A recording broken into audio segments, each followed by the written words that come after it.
progress is now that we're just trying to see the fruits of our labor, so to speak. All right, academic, student holistic development, staff development, organizational. All right, so yes. When you say that you meet regularly, what's your definition of regularly? So the management team meets once a week. All right, that's within secondary, same for primary.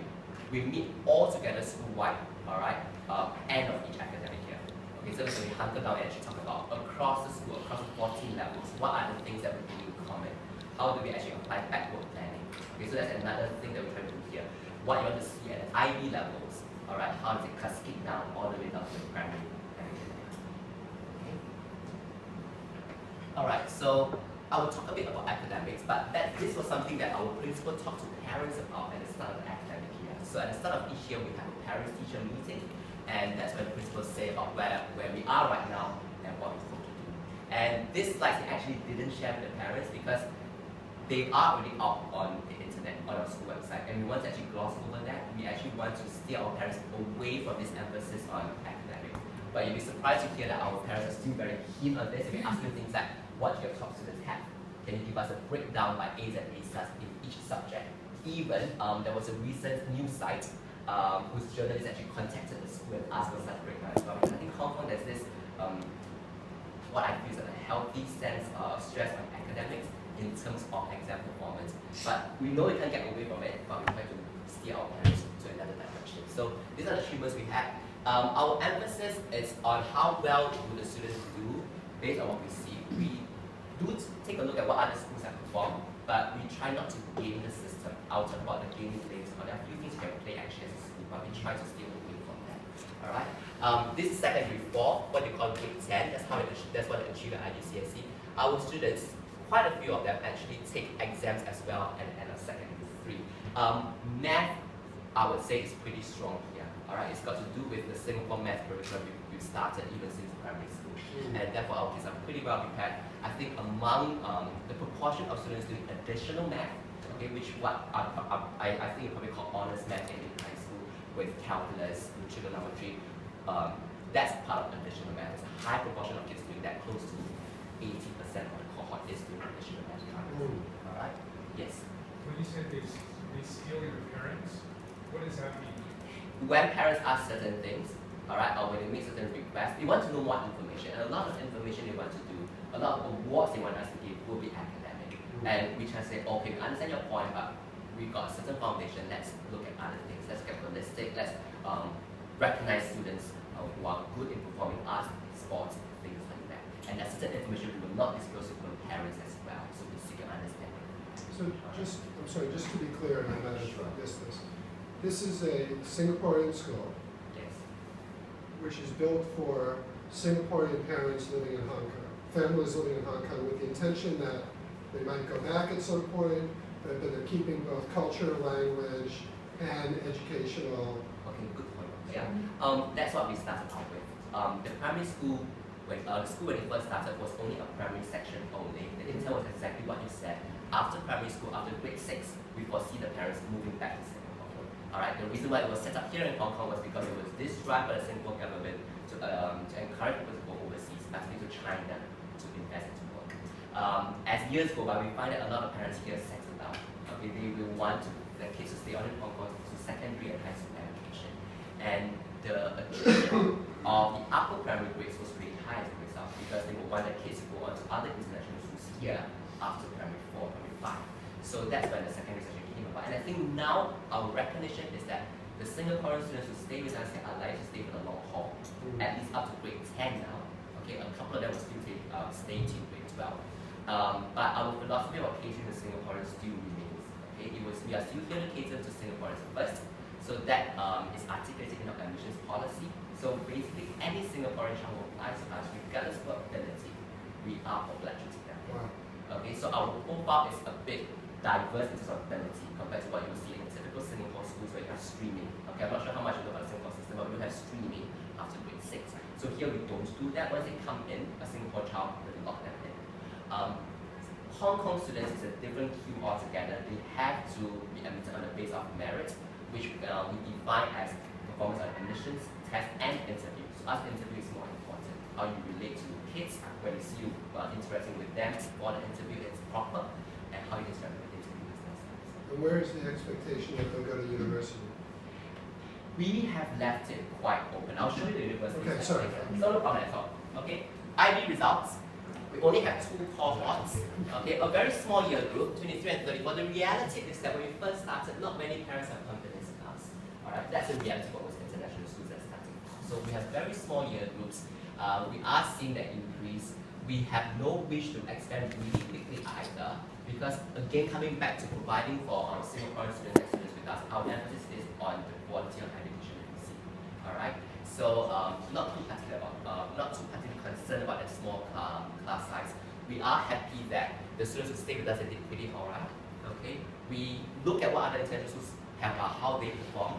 We are in no anxiety to overtake them, because particularly in the first few year groups, these kids, alright, some of them stay with us because they have no other international schools to go to. That's the reality. Okay, some of the kids are not academically strong, but by dint of the culture here, which I think is really important for achievement, they manage to do pretty well.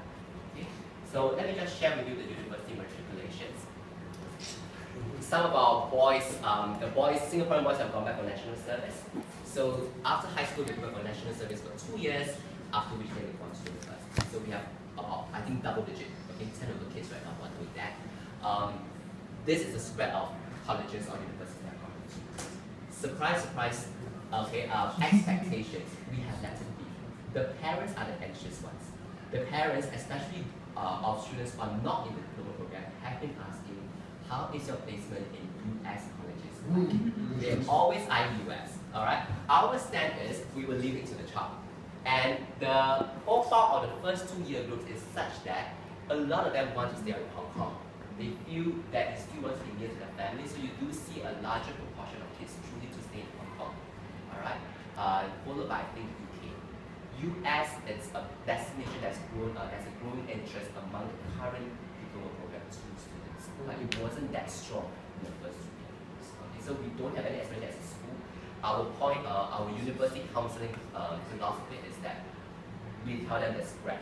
They make a decision when we support them. Okay? We have to put University of Southern California on that list. We've had students who applied, I think, right? And I understand it's really popular. It's just that I think when the offers came, when they have a few choices, Right. okay, they did not choose Pindown. That's because they haven't been to Southern California. Yes, question. For those who are applying for United Kingdom Yes. colleges, do they take GCSE or are they using the IB results to go? They would have the IBCSE results beforehand, which they would submit to the university. So the IBCSE actually helps. Alright. Okay. So that's our school. I'll just share with you about the curriculum. Okay. I mean, contrary to what outsiders may think about Singapore education, yes, we emphasize a lot on academic, but I think at the core of it, the Singapore education philosophy is pretty domestic, if I can describe it that way, which is that we always want the kids to be useful citizens of the nation. Okay, it hasn't been very international until recent years. Alright, so back in Singapore, it was a very national-based curriculum. I think the philosophy when it comes to here will be, again, we emphasize on values. We think that the emphasis on our school values, which are the same as what the Singapore curriculum espouses, are important. They are the ones that will help the child go ahead. Alright. On top of that, that's the IB learner profile. Again, these are soft stuff, I would say. Alright, not really about content, but more about either process skills or ability to collaborate with others, think critically. So these are the soft things we try to focus on. Student leadership and development is something that we look at. I'm not sure how strong we are compared to other schools. We do have feedback from some parents saying that we could do more. Alright, but I think the overall, at least the climate here, the students here are pretty well behaved and disciplined. I think as a result, I think probably due to the family backgrounds, they come in probably knowing that you come to school to study and to learn. It may not be within just the classroom, but you come in be respectful of others, not being disruptive to your learning, observing integrity in your work, do not copy, things like that. So I think that actually helps the teachers to build on that kind of unspoken understanding to do more things for the child. Right? Okay, coming back to the curriculum structure, we do have 2 international exams, IB and IGCSE. The The IGCSE we see as a signposting, meaning that if the child doesn't do that well, to us that really doesn't matter. Okay, because here we actually insist on a suite of subjects, right, which as a result of which the child may not be able to get all A's or A star. Okay, we have certain requirements for them to adhere to, right? So one humanities, additional math as far as possible, and the child may not do that well as a result. We say that is our curriculum philosophy. We have to offer that suite of subjects. Okay, so to us it's a signposting, and so we see that as okay. Let's see how you do. And then they go on to IDP. No student is kicked out as a result of poor performance of IGCSE. Our minimum requirement is just 5 C's, and it's a very low bar for our kids. No child has got less than 5 C's on IGCSE so far. Alright, it's a very low bar for our kids. They managed to clear. Some of them we are still concerned about with regard to ability to cope with IB because it's a big leap, but we still let them. Okay. Prior to that is all internal examinations. Alright. Particularly in the primary section, you will see that the links between the math and science curriculum and the Singapore math and science curriculum are pretty strong at the primary level. Lower secondary, it starts to be a bit of a deviation, but we do use the textbooks for mathematics. We import the textbook to Singapore. It's the same Singapore textbook that we use for mathematics from primary school all the way to secondary too.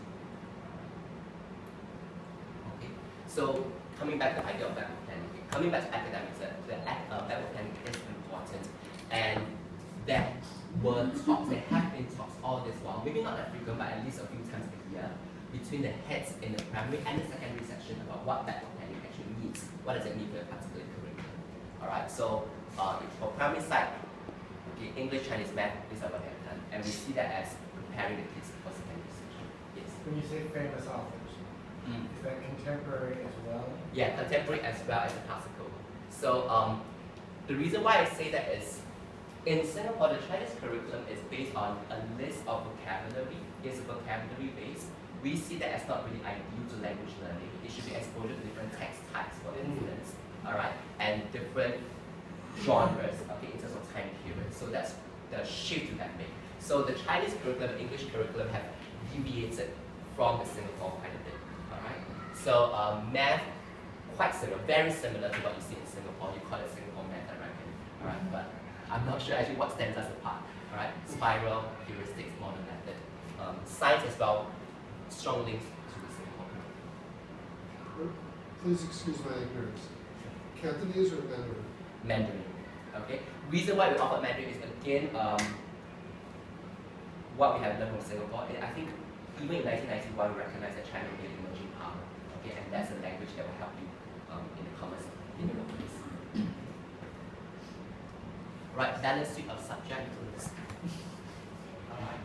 Now, the thing to note here is that starting from lower secondary and even in primary school, there is no easier track except for Chinese. Alright, so every child offers the same and needs to adhere to the same standards of expectations. Alright, Chinese is something that we recognize that some kids have been away or abroad for too long, and therefore when they come to secondary one, it's the first time they are exposed to Chinese, so we make concessions for them. Alright. Okay, so science. Alright, so going on to Sec 3 and 4, so the balance suite of subjects. Just to give you a context as to what international schools here in Hong Kong do if they offer the IGCSE. They will require English, Chinese, World Lit, compulsory, math is compulsory, and they like to offer triple science. For some reason, there's this fixation among Hong Kongers about offering biology, physics, and chemistry. Okay, our philosophy is a bit different. We say that at least one, most students will offer 2. We're not going to force it to be 3. Alright, but we insist another humanities subjects. That means on top of World Lit, you must do either history, geography, or global perspectives. Yes. On the prior slide, you said there are no easier tracks. Back to your introduction, you said that there's no string. You have to, every student is accepted. So how do you meet the needs of a range of students when there is no easier track?